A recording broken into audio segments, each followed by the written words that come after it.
to the 2020 EmpowerMint Conference. Hello from the exec team. My name is Josh Foster, co-founder and CEO. And I'm Sharon Pearson, co-founder and CTO. And my name is Marquita Amwa, the editor-in-chief. We're excited to share this dynamic panel with you today. Please feel free to take notes and join us in the live breakout room to debrief after the panel concludes.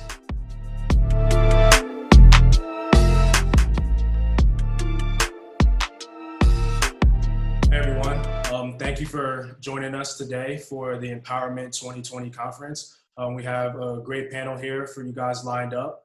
This panel is one of the panels on the Create track that we have, and we have two awesome panelists that we're going to have this discussion about. Let's start off with Trevor. Tell us a little bit about yourself. Hey, my name is Trevor. So a little bit about myself. Originally from Texas, had a chance to play and go to school here at Columbia University after graduating. Took a career 9 to 5.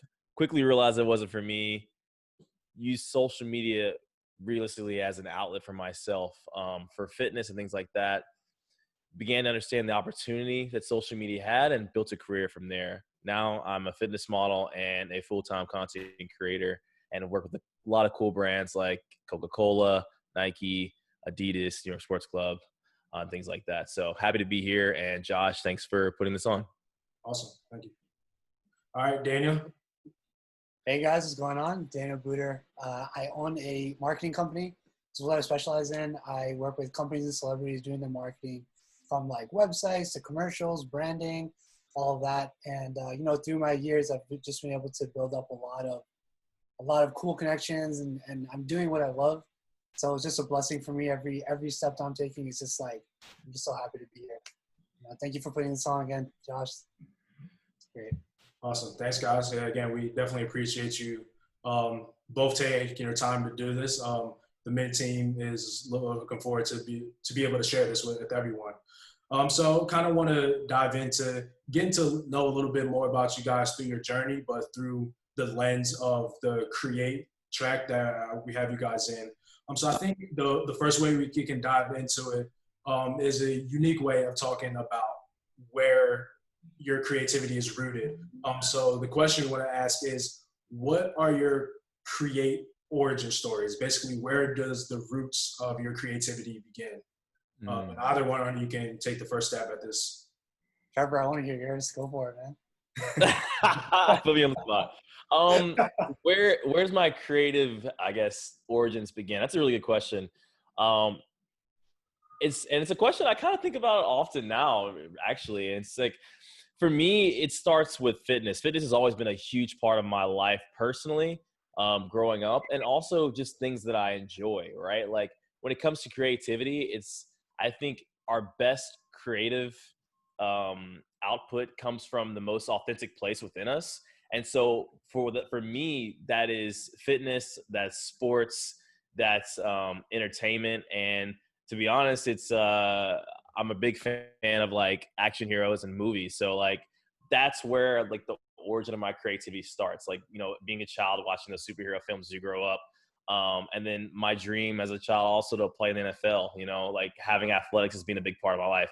Those two things have had the biggest impact. And I think where most of my creativity stems from, along with other big icons, like for example, Dwayne "The Rock" Johnson, and guys like that, and Terry Crews. These guys in the entertainment space that are able to combine entertainment with fitness have been big inspirations for me. So that's where my origins kind of come from. Nice. I like that. It's funny. Whenever I think about the idea of origin story, I think about superheroes. I think like X-Men origins and all that, or Wolverine and right. stuff. And like, yeah, it's gonna insert like a Spider-Man and like picture right here. Put up a picture of Trevor. He's a superhero now too. What about you, Daniel? Oh, for me, man, it's interesting because like I have the marketing company, but I do a lot of photography and videography too. So, but it's interesting though, because like when I started it wasn't that. It was first drawing when I was a kid. I was really into it. And then when I got to high school, I actually became a barber. So I took that creativity and I moved it there. I started a business from there.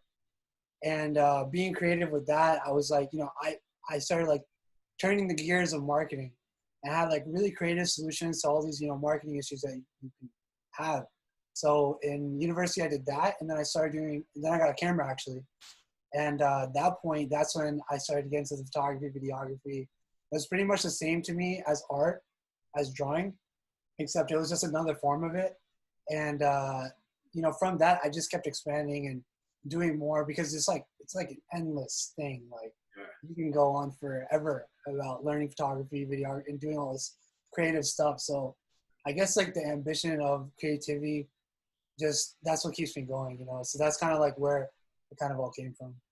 That's awesome. This is really cool to kind of see how that transferred to different forms of art. I mean, I never knew you were a barber at one point too, and it makes sense. Yeah, I had no idea. I cut my own hair too, so that's how it started, actually. If I could fly you out right now to give me a haircut, because I had to shave myself up before this because of this COVID. My barber's been going for a little bit. It's funny, man. I've had a lot of my friends, like, I don't charge anybody, but I have a lot of my friends that are like, bro, I'll pay you $250. Like, come on, just cut my hair. I'm like, That's for times. That's awesome. That's really cool to hear, like, where those stories come from, because a lot of time I think people, they see the creative end of something, like right. Artwork when it's done, a piece of artwork, or a photograph when it's done, or a video when it's done, but don't really think of where it started, which I think is pretty similar across the board. Yeah, I think it's an important conversation to have too, is like understanding where people are coming from. Because when you see people in these, for example, like Daniel, and like being able to do all the amazing things he's able to do, it's like there's so many influences that he's been able to convert those influences that he's had creatively into such a like amazing career now. And it's like that process is like something that I think should be talked about more. It's crazy because like that creativity doesn't just stem from like one piece of art, right? Right, exactly. Right, because I think of photography as art too. The stuff that Trevor does is 100% art. Like the stuff, the concepts he's putting together, the costumes he's doing, the TikToks that you're making, like, those are really well thought out. And that's the same creativity that spans throughout all the things that I've done in my career and things that you've done in yours too, right? So I feel like creativity is so much more than just like one avenue. Yeah, I think it's cool too to kind of piggyback off of that. It's cool because it's a culmination. Like what ends up being like what I'm finding is the most creative thing that people end up coming up with or diving into. It's a culmination of all their interests meshed in one. And because we're all so different, because we have all so many different experiences, that allows us that's what really sets us apart, right? When we try to grow into different careers. And I think that's like such a special thing when you can take all of those influences and combine it into something different and special that's unique to you. Yeah, that's so interesting because like kind of going back, because I just told you guys what I've pretty much done, and going to now, like having with my marketing company, it's not just marketing that I do. I also have, the photography stuff in there, graphic designing, videography, like commercials, it's all part of it. So I took those pieces of creativity and I like threw it into that. Yeah. And I just expanded from there. Like, it's all, that's what I love. That's why I love it so much, because it's so creative and I love to just dabble in that. It's so much fun for me. Yeah, it definitely dives back a lot into passions. And I think it's a pretty good segue into the next question we have. This one is specific for each of you. So Daniel, I want to ask you, how have you leveraged your connections and your marketing powers to be able to amplify your ability to create? And does that come from a specific creative influence? So I think there's like two things for me. It's that business side of my mind and it's the creative side of my mind. So that combination together brings a lot of opportunity, because the first thing I was thinking is like, when I'm in a room, I'm not just discounting everybody. I'm better than you or whatever. Like, no, I'm going to talk to everyone all equally. And when I see the opportunity there that something can grow out of it, then I harness that. And I feel like, not to toot my horn or anything, but I feel like I've been able to capture that and see that before I even know kind of what's going on. Yeah. At the same time, if I see somebody who's doing amazing things and they could be an A-list celebrity, but I don't really mess with them like that, the way that they, portray themselves or whatever, or not just portray, but the way that they act, Yeah. then I won't want to be there. Yeah. But that kind of like mixture of the two lets me be creative, getting me more opportunities. So making those connections gives me more opportunities and gives me more places to be creative. Yeah. So kind of without those opportunities and without those changes, the creativity kind of dies, right? Because if you're not exploring, if you're not going out, traveling is one of I love doing, something I love doing. And doing all these different things, it gives you more creativity, it gives you more ideas. Speaking to new people, it gives you more, it just gives you more. So you take that, you piggyback off of that, and that's where you start to rise up, and you can just go crazy with creativity. I just get ideas left and right, and just you just use it all wherever I can. So that's kind of where I go with that. That's huge. I think that definitely keeps the authenticity of what you create, is making sure that you're creating with people that you feel kind of share the same, whether it's passion or morals or just mission that you do. It makes it a lot easier not to have to fake what you're creating. Sorry, go ahead. What are you saying? No, I'm agreeing. Go ahead. Go for it. I was gonna say that's it. And when you ask like the creative influence, right? I think the creative influence is literally the creativity. Because like it's like the more creativity I have, it's like self-driven. It's like a self-driven engine. The more I get, the more I have. Yeah. So that's kind of how it works with me. It's just a self-driving engine. I was gonna say, I don't want to segue too much, but like you mentioned, like creative versus business, like, and this is something that I've been dealing with a lot as a creative, because it's so important nowadays for creators to not only be a creative and be able to put out their talent and their art form, but to also have that business sense too. And I've had to develop that way more than I thought I would at this point. And I was wondering, just generally, Josh, if you don't mind, like how is that like for you, Daniel? How is that like that journey been for you? Like, so I haven't actually put this out how I think about this, but there's like kind of two ways I think about it. So you guys play basketball at all? Yeah. Josh plays more than I do. Okay. So the way that I think about it is like an alley-oop. Like I'll be throwing up alley-oops left and right because I'll be up in the game, right? You're only going to do that when you're up in the game. You're very confident. You throw some alley-oops. If they miss, it's not a big deal. If it hits, it's great. So in that same method, I'm thinking with my creativity, I'm like, all right, let me be as creative as I can be as long as I'm up. And then then if it works, if it becomes something, great. If it doesn't matter. Who cares? I'm up in the game, right? And because that business is already there, right? So that business part, you got to focus on it and make sure it's there. But that creativity side, you should let it flourish too. But just sometimes you need to mediate how much you can do it. Yeah. But I'm not trying to say like shut off your creativity. The creativity is everything. That's where it starts. That's where the foundation is. Yeah. But it's really important to, just like you've learned, that you need to be able to build off of that creativity and build that business off of it and create a way where people can, you can monetize off of it and keep it going. Because at the end of the day, it's business, and, you need to be able to run the business in order to, keep your dream alive. Got to make money to survive. Exactly. And, in a perfect world, you won't have to do that.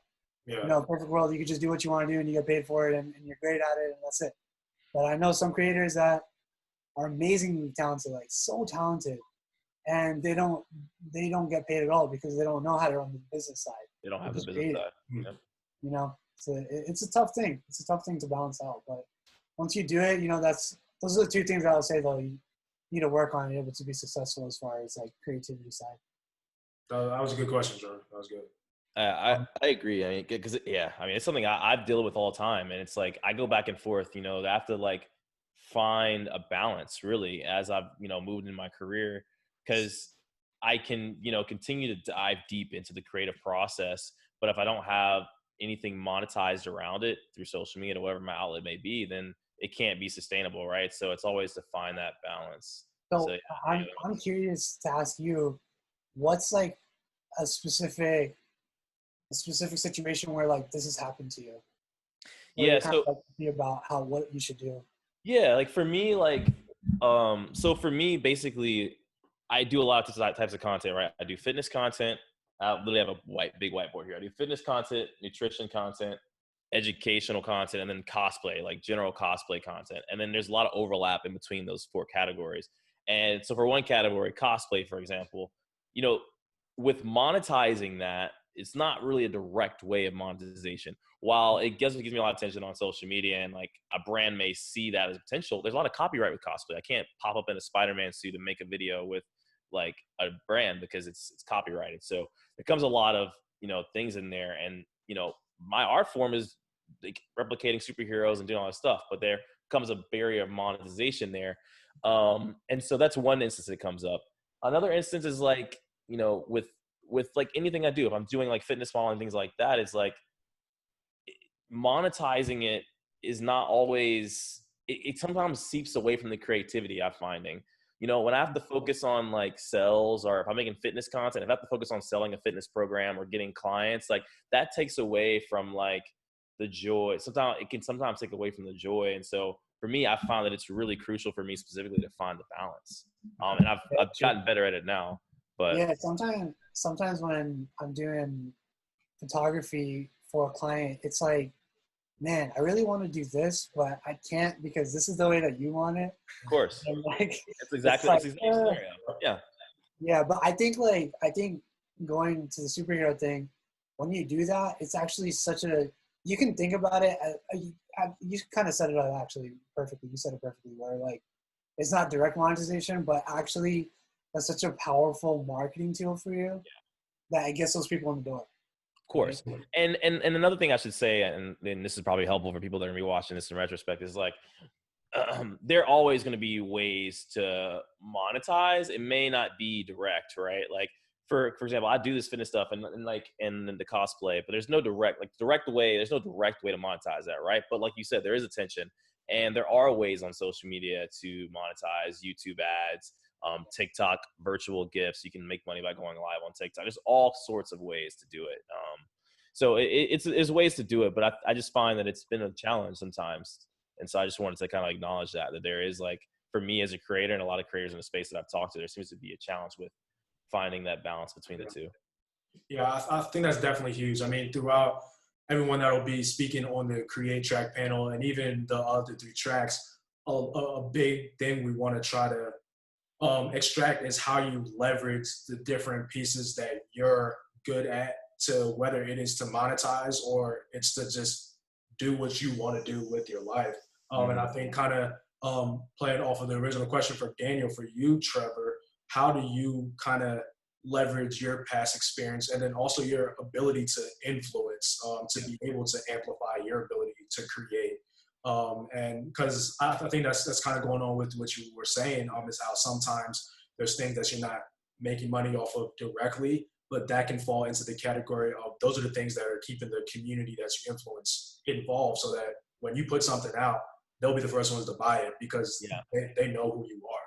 Yeah, that's true. And like what I'm noticing now more than ever is that when I'm focused on the audience and the viewer in my content creation process, the monetization actually ends up working out better. It just might not be when I think it will happen, right? So like when I'm on social media, like, and this is a prime example, I was working my 9 to 5, still working, just graduated literally. And I was working 9 to 5 and posting content on the side. I was just posting cosplay stuff, like didn't have any real intention of like monetizing. I was just posting what I loved. I knew people loved it. And I was posting, you know, for the end consumer and for myself. And like, that was it. It was just me and the viewer.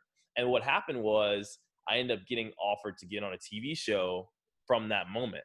Right. And like, it's not something you can predict. And at that time I wasn't focused on monetizing specifically, but I got offered to get on a CBS television show, a game show where I won a cash prize, which is like, so for me, it just seems that it's just, I think that's what it is. It's like, you can focus on the consumer, you can focus on what you love, and you don't really have to focus on monetizing if you don't have a timeline, like if you're not pressed for a certain time. So, And I think that what you said was really, really, really strong, as far as like focusing on your consumer is everything. Like, you can brand your business all day long, think of business ideas and, I have this idea, I have that idea, and you could even execute it.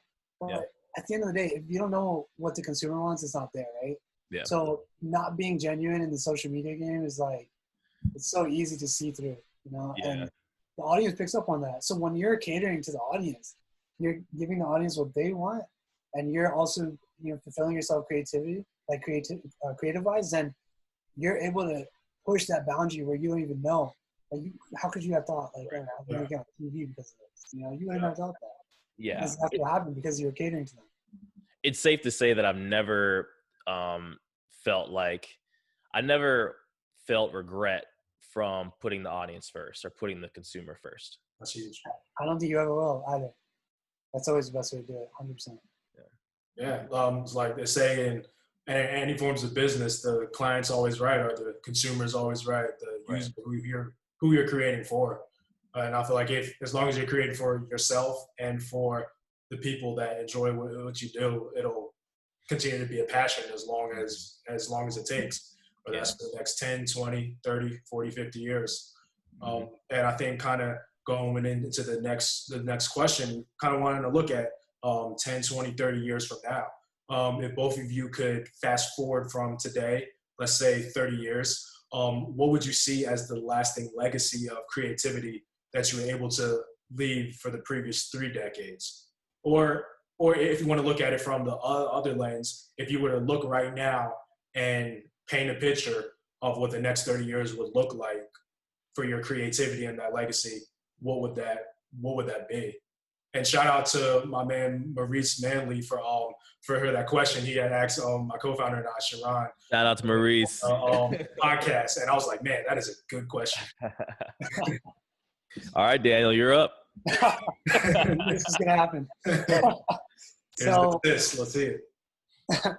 So the thing is, like, when you think about 30 years, there's so much that you can plan for that time. And when you think about creativity wise, like, for me, I'm thinking, firstly, I really just want to be able to inspire people, because I'm sure you, Trevor, can also attest to people coming to you now and asking you all these questions or telling you, like, oh, you've inspired me so much to do this and that. And, I'm sure you have a million of those stories. And when I get those, like, it just motivates me so much. And that's something that I really love to do. So in the future, if I have a place where I can have a book or have a movie or anything like that where it's inspiring people, that's going to last even longer than me. So even going past 30 years, it could be like just inspiring people off of it and helping people.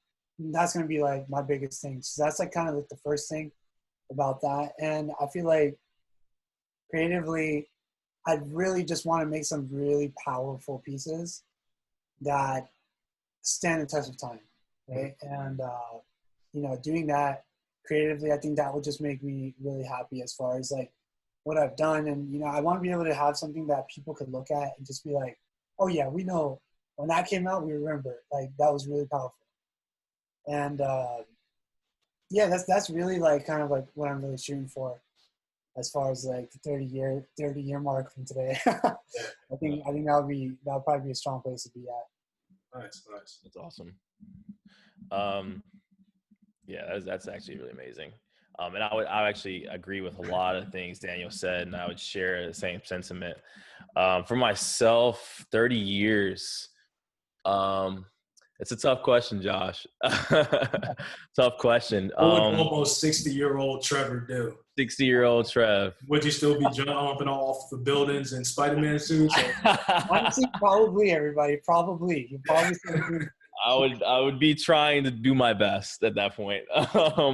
In all seriousness, I want like a thing that I have on my phone right now that I look at every day, and I'm trying to like get my thing, is live the life of your dreams and inspire others to do the same. Like I have that on my phone every day, and I look at that every day when I wake up. And that to me is what I want to be known for. I want to be able to live a life in such a way where I have been able to pursue what I love. Like, I mean, really pursue what I love. Like, no hesitation, whether that's traveling the world or reaching out, explore different cultures and inspiring people in the way I do through my content. But I want to, like, the big message that I want to share is that, like, everyone else can do that too. Because I feel like so many people get confined in their own heads and get caught up in systems and systematic suppression, and like they have to do like this, or they have to do this, or they have to do this to make a living. Like, I want to be able to show as many people as possible all around the world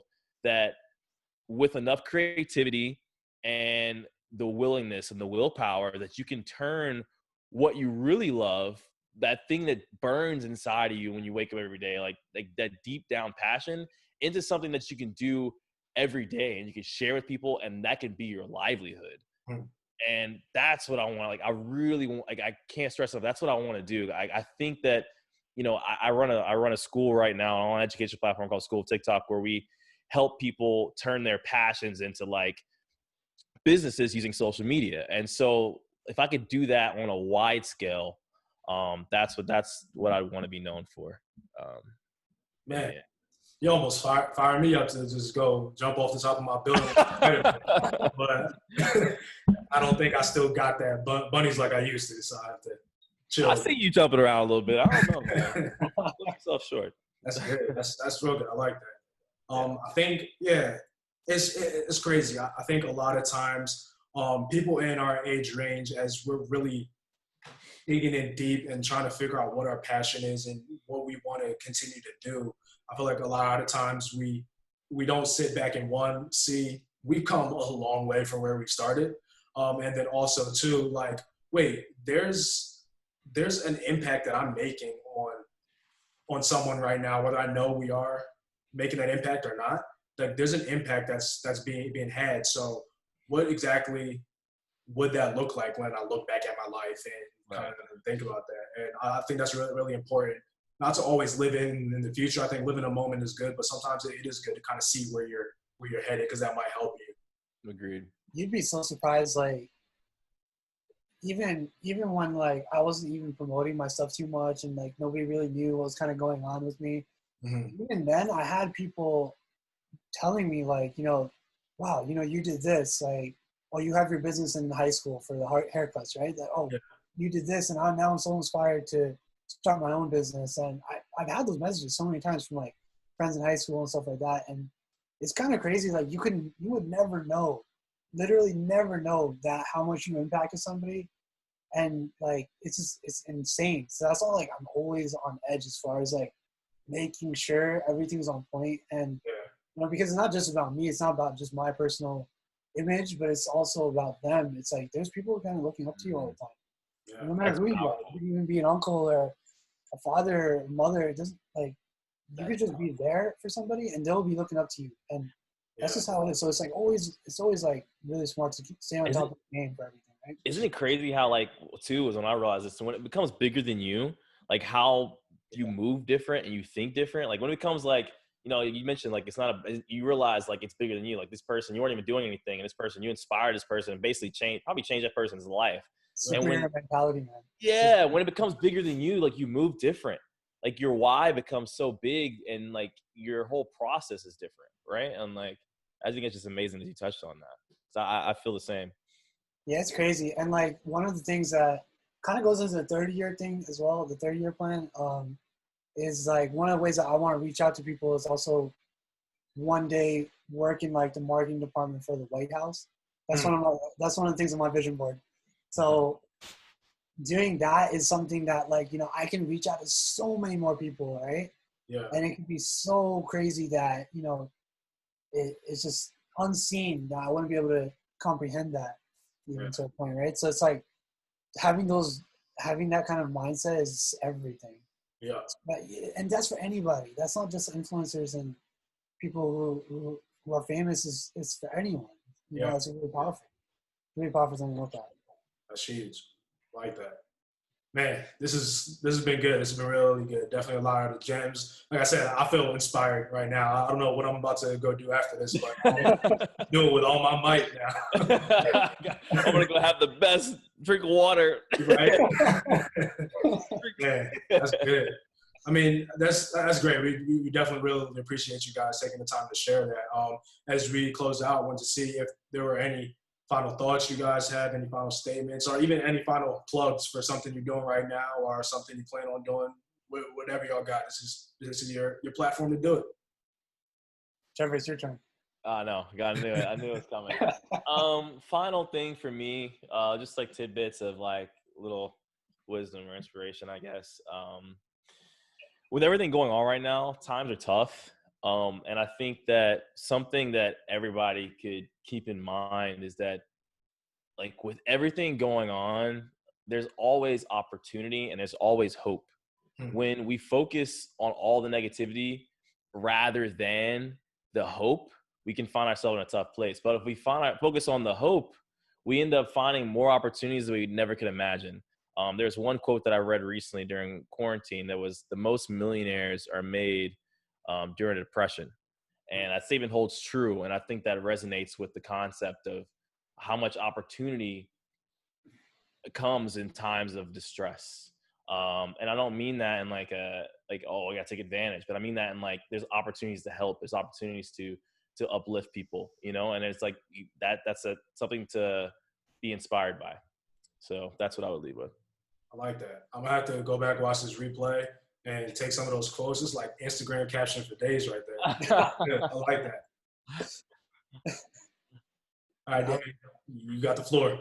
I love that, man. I think that's so powerful. I think as far as like, if I could give somebody kind of advice on how to kind of live things, and the way that I do things is that your business, no matter what you're doing, you can do it, right? You can't let anybody stop you. And having that mentality towards it is everything. And kind of going back to what Trevor was saying too, is that I'm looking at all these opportunities right now, I'm looking at all these negatives that are going on around us as opportunities. So when something bad is going on, right, you guys have to remember that at the end of it, there's always something good there, no matter what it is, right? You just have to see it. So it's having that vision to seeing it. But if you look at any bad thing that's ever happened in your life, I can pretty much guarantee you that there's something positive that happened. And you have to be able to see that. And that's what these businessmen are doing now too, right? They're looking at this opportunity, this terrible opportunity that is an opportunity, right? So it's like, it's such a bad time, but you see the opportunity and you take it. And you capitalize. You have to capitalize on this thing. So when you see that moment, that's when you capitalize. That's when you do it. So if you're able to do that, and you can literally flip your entire mindset. That's real. Yeah, right? Because you can take any negative situation and it's going to be okay. And you're going to be like, oh, no big deal. You know, I can figure this out. Or I can do this now because this happened. Yeah. You know? Yeah. So there's so many things about that. So, you know, that's a really powerful thing there. And I think that's what I really want to say to close it off. That's perfect. There's no better way I could possibly close that out. That's awesome. So definitely thank you guys for your time. We appreciate that. Definitely looking forward to what both of you are going to continue to create. And we want to thank all of you for logging on and checking out this Create Track panel for the EmpowerMint 2020 conference. And say goodbye to everyone and thank you. Thank you, Josh. I really appreciate everything you're doing with Mint, by the way, and all the people you're inspiring. I think you have a larger impact than you think on a lot of people, man. I'm starting to see a lot of traction for you guys, so definitely keep it up. Appreciate thank you, man. I've been watching you too, man. You've been killing it, so let's keep it going. Trevor, you too. You guys are both awesome. Thank you so much for having me. I appreciate it. I love the conversation. We'll do it again sometime. Thanks, guys. Appreciate it.